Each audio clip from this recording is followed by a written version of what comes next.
I'd like to talk about Shabbat, not so much about the laws of Shabbat as the idea behind Shabbat. Shabbat is mentioned, amongst other places, in the 10 so-called commandments, the Aseret HaDibrot, 10 principles.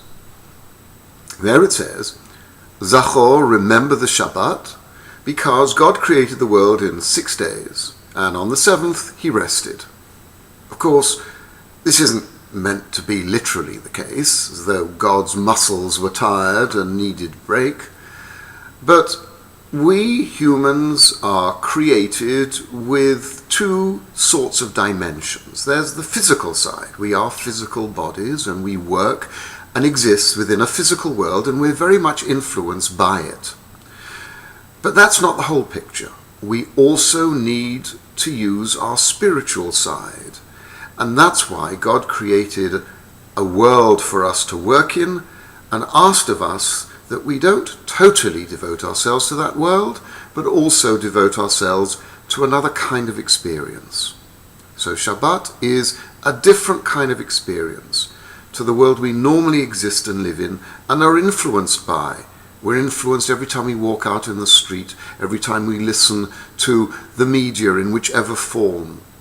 These all have an impact on us, and we need to counterbalance that.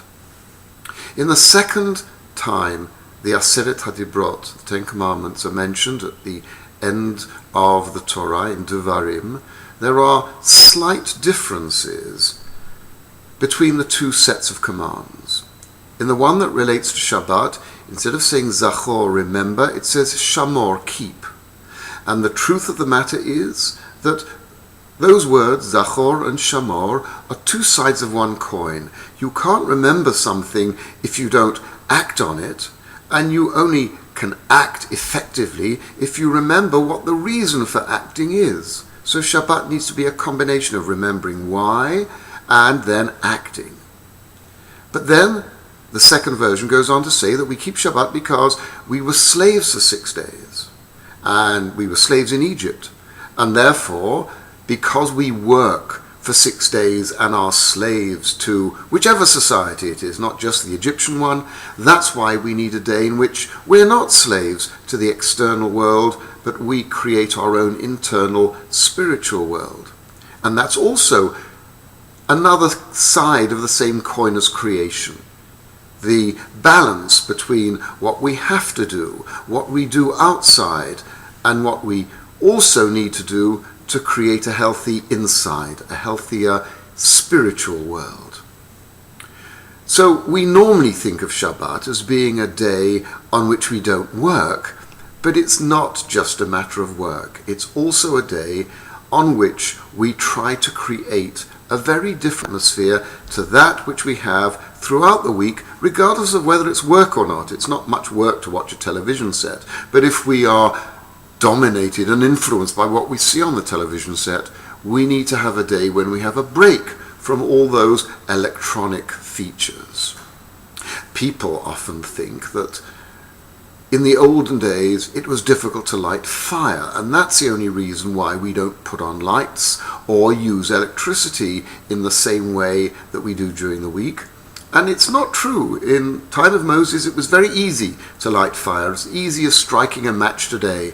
Everybody had a metal censer, a metal container they carried around with them, and there were slow-burning charcoal coals inside, and when you wanted a light, you just opened up, put in a straw, blew on it, and there was your fire.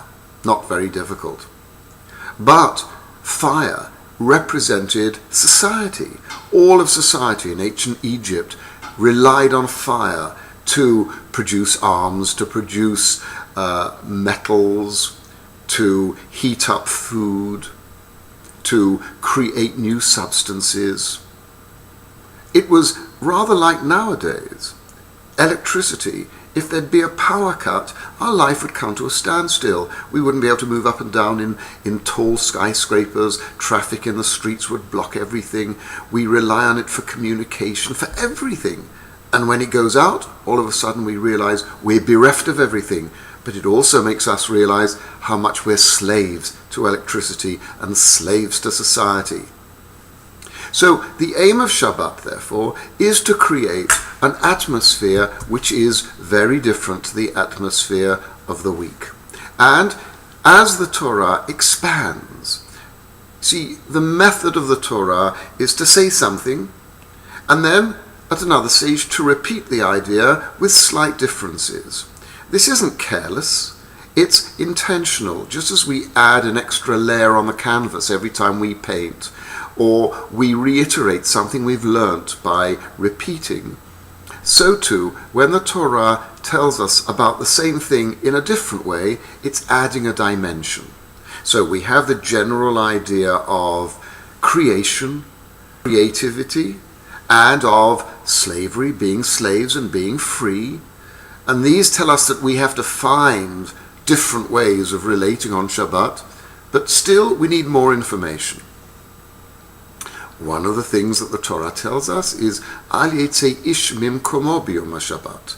A person shouldn't leave his or her habitation on the Shabbat.